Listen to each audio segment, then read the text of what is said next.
I bear witness that there's no God but Allah, and Prophet Muhammad, peace and blessings be upon him, is Allah's last prophet, messenger, and servant. Hello and welcome to you all. Today I will be speaking with you about shirk. What is the shirk what's the meaning of shirk in Islam? Shirk in Islam refers to the sin of associating partners with Allah. Like, it's considered the gravest, that's biggest ever sin in Islam. Shirk, to associate partners with Allah, the biggest sins ever that will take someone to hell, you see. And it's like the biggest thing someone will ever do. And this shirk is into two types of shirk. There is major shirk, major one, and there is minor one. The major shirk, it's called in Arabic shirk al-akbar, al-shirk al-akbar, major shirk. Well, the other one is the minor one is al-shirk al-asghar. That's less sin. But then the major shirk, which shirk al-akbar, this type of shirk involves openly of explicitly associating partners with Allah in worship, or believing that someone or something shares Allah's divine. So you share with you join partners with Allah, you believe there is something else what like worship, or you believe that someone or something shares Allah's divine attributes, power, or so it's, or that thing is, it has the right to be worshipped. Example includes idolatry,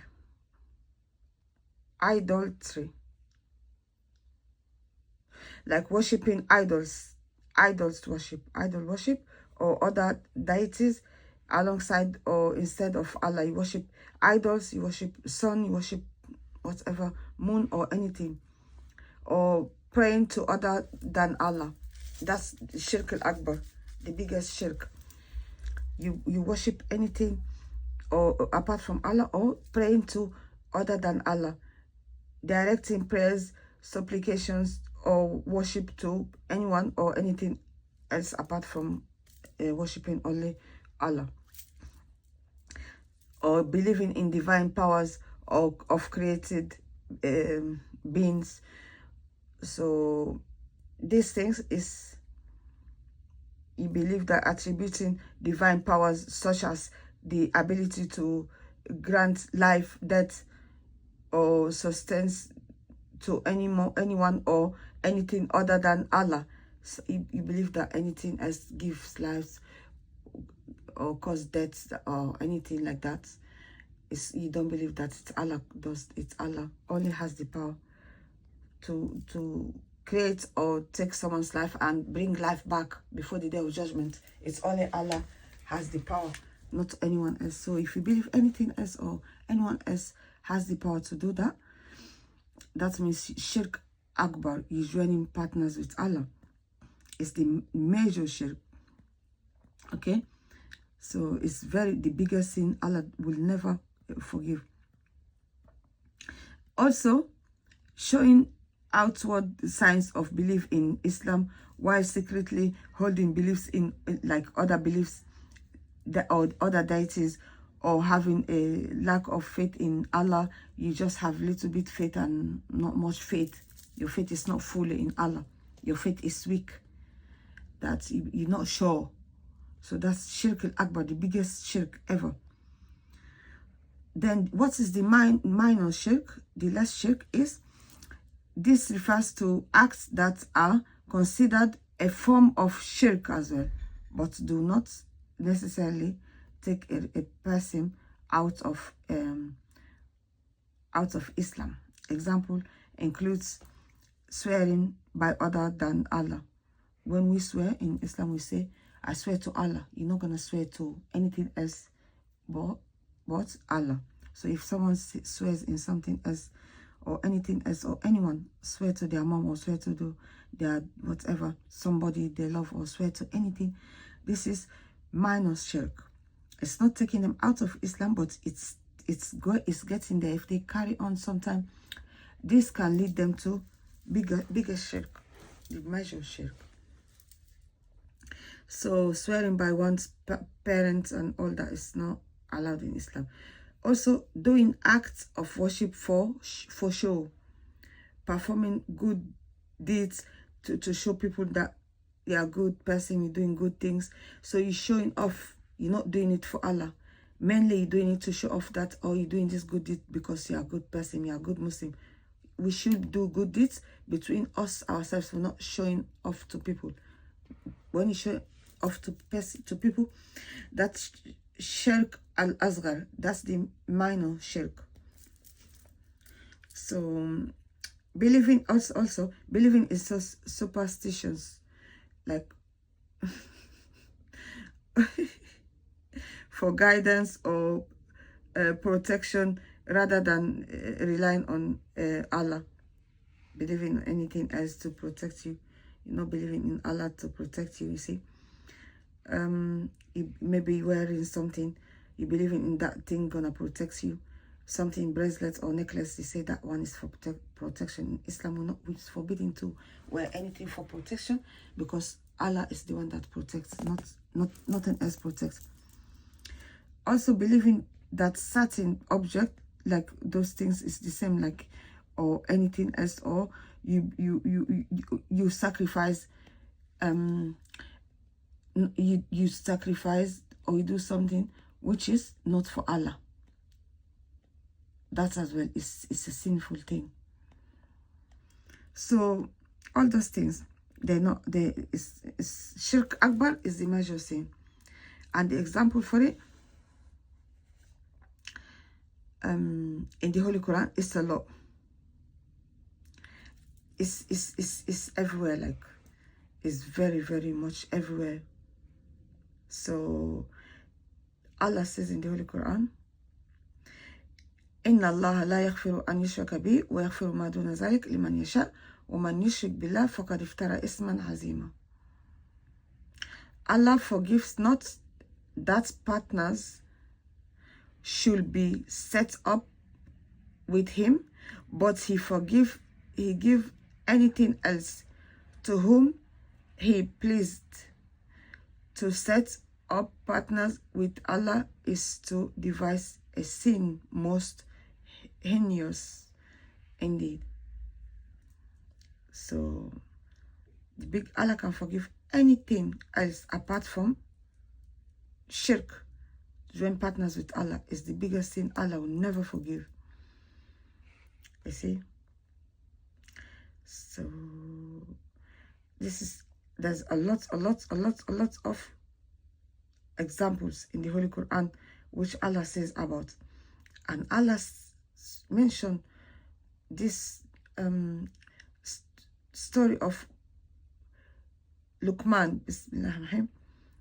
Allah says, and remember when Luqman said unto his son, when he was exhorting him, my dear son, said to his son, my dear son,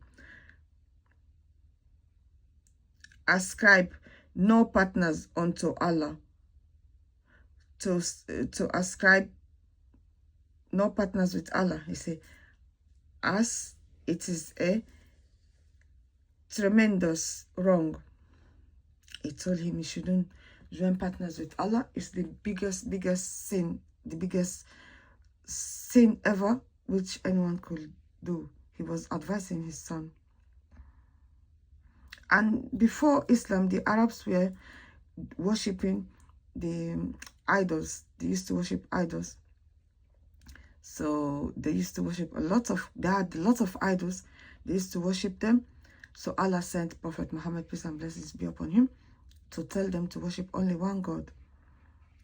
To worship one God and let them stop worshiping the idols. Because the idols, they cannot benefit or harm anyone. they're just things they do with their own hands and they worship again. You do something, you from whatever the type of material, I don't know, dust, whatever, sand, they make it as some sort of God they take to worship. So Allah condemned that. That's why he's been sending prophet over prophet to their own people when to warn them and advise them not to worship anything else apart from worshiping only one God. But the time the Arabs, they believed in Allah. When Prophet Muhammad, peace and blessing be upon him, was sent to them, they believe Allah. They believe in that Allah is their creator. They believe in that Allah's the one that giving them provision and everything. But what they did not do is they refused to pray, to worship Allah. And they turned all their worship to the idols. So that's the difference. You can believe that Allah creates this whole universe, and Allah's the one that giving you provision, and he's the one that creates you and the one that looking after the whole universe. He's the one looking after you and your family. But it's not enough if you don't worship Allah. You still you worship something else. That's shirk al-akbar, which Allah condemned. You take him joining partners with Allah. This is the sin Allah will never forgive when people commit, and in the day of judgment, it will be the punishment for it, the hellfire. So shirk in Islam is very big, which refers to the sin of associating partners with Allah. And that's the biggest sin Allah never forgives. So our topic is, it's not permissible to worship anything else apart from worshiping only one God, which is Allah, and not joining any partners with him to say he has a son, or you said Allah is three in one, and all these things, and it just don't make sense. Because people like that, Allah promised that they're gonna get the biggest punishment, and Allah do not forgive them till the end of till the hereafter.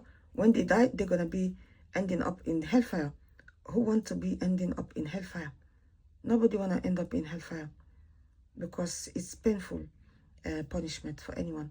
Could you just imagine if you burn your hand in a cup of tea, just cup of tea, how that hand will burn all day?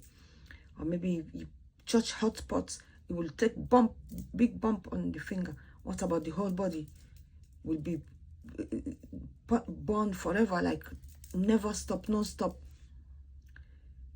Even when they ask for what when Allah burned people's body in the hellfire, he replaced it back, he returned them back to how they were before, to normal, how they were before.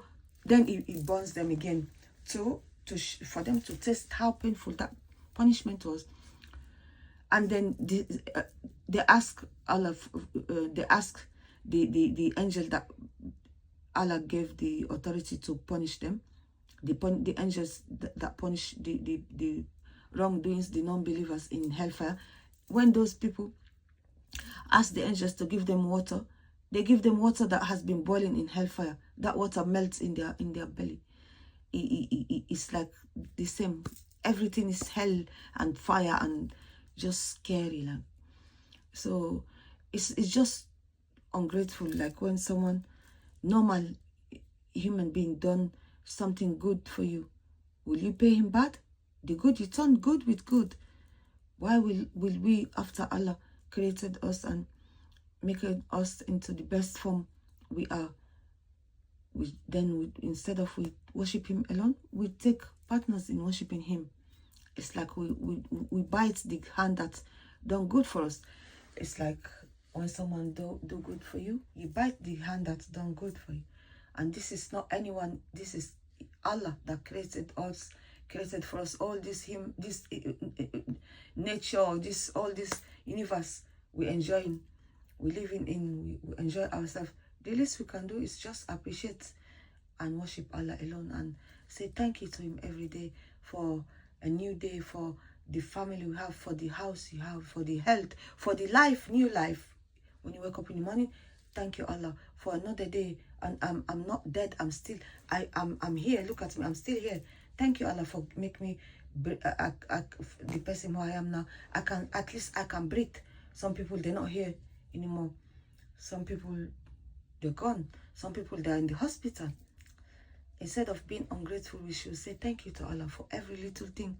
Thank you, Allah, for the life I have. Thank you, Allah, for me to be able to see. Thank you, Allah, for me to be able to smell, for me to be able to eat, for me to be able to even go to toilet. Some people, they can't even do that by themselves. They can't even eat. Some people, they can't even see. They're blind. They can't even see where they're going.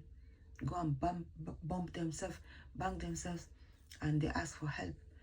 Thank you, Allah, for making me who I am. Thank you. Trust me. So, you know, we have to see the good things we are in at. Even if we are not rich, don't have to be rich to be having good provisions. You have family, you have where to sleep. Even if you're homeless, at least you're homeless, but you still have life. You know, Allah tests people. Maybe Allah gave people some tests to make them not having everything other people have. But it doesn't mean the one that have everything, they're better than you. They're not better than you. Maybe Allah gave them that's all they can get. But on the day of judgment, they have nothing. Because they misused the money and the power they had. Allah gave some people power, gave them money, give them good condition in this world, and they misuse it, they abuse it, they take it for granted. But Allah then, the other people, He left them poor. Why? Maybe if He gave them money, that money will make them forget God, forget Allah. Then that money can be, they can misuse it, and that money can be the cause for them to go to hellfire. Some people, Allah gave them children. Some people, He didn't give them children. It doesn't mean that He loves the one that He gave children than the one that He didn't give children. No. But because maybe if He gave you a child, that child will some people, their children kill them. Give you a child, that child will be the reason for you to leave this world. Some children will be the cause for you you wouldn't see happiness. You live your life with too much problems, too much like tribes and lots of things. Maybe that child will take you to hell. That child will be the cause for you to be in hell. So we all not the same. Allah cannot give everyone the same thing like others. We cannot have everything as everyone else. You see, and the more you say thank you when you have less, the more Allah raise you high. You become close to Him. And when you agree, maybe when you say thank you, Allah, you're not going to curse or complain. That's when Allah give you good condition, change your life to the better. He give you. Some people, Allah never gave them children for years. When they're patient and they thank Allah for everything, they even thank Him for Him not giving them children. But they don't stop praying. Still they pray, Allah, please give me a child. Allah, give me a child. Allah, give me a child. One day you see He just gave you. Allah, give me money. Allah, give me that job I wanted. You pray. But you have to pray. You have to be close to God before He give you what you need, what you deserve. If you're not close to Allah, you be far away. How can He give you what you want? If you've been ungrateful, even if He give you, it doesn't mean He can't take it back.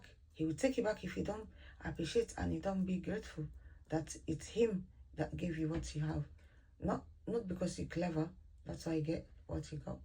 So we just have to be thankful and grateful, and we should appreciate every single minute we live, if we are in this world, for us to, for that praise and that gratefulness will raise us, will take us to a higher place, to a better place in the day of judgment.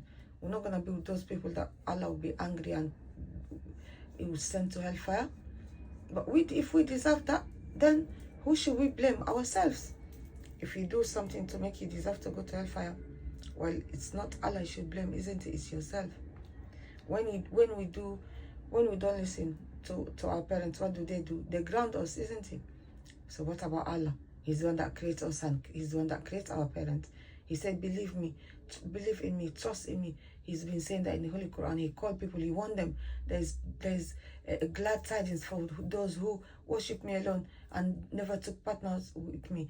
And he said there is punishment, and he warned. If you don't follow, it's whose fault is it? It's your fault. But when you follow, you worship Allah alone, you enjoy here and there, the hereafter as well. So please don't forget to like and subscribe, and I need your support, please, for God. We have to be fair. If I give you my time, all you do is to click. It won't take you a second. You click the subscribe button and click the like button. Then God will bless you. When you be good and honest, you like to treat others how you like to be treated. Could you believe if it's your channel, someone will just go watch and get out? How will you feel? Just put yourself into my shoes, okay? And be honest. Maybe that honesty gonna give you good karma. But when people don't treat others like how they want to be treated, the karma is not going to be good, is it? So I wish you all the best. Thank you. Bye.